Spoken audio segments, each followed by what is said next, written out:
9 times table trick.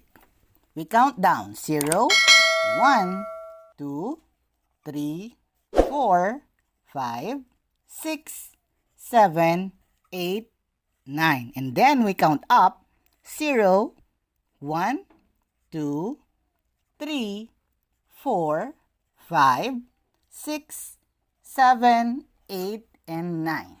These are the multiples of 9. 9, 18, 27, 36, 45, 54, 63, 72, 81, and 90.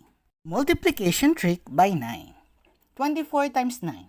Copy 24, and then put 0, and then copy it again. 24, then subtract. 10 minus 4, 6, and then 4 will become 3. So 3 minus 2, 1, and bring down 2. So the answer is 260. 37 times 9.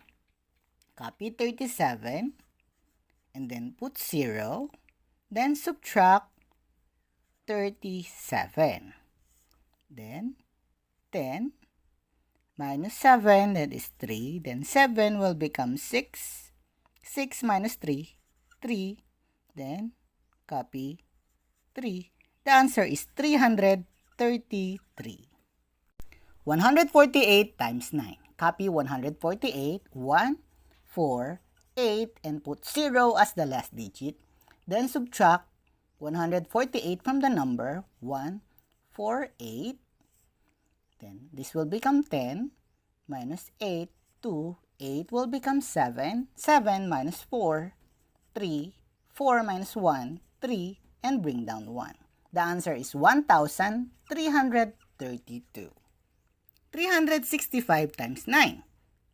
Copy the digits 3, 6, 5, and put 0 as the last digit.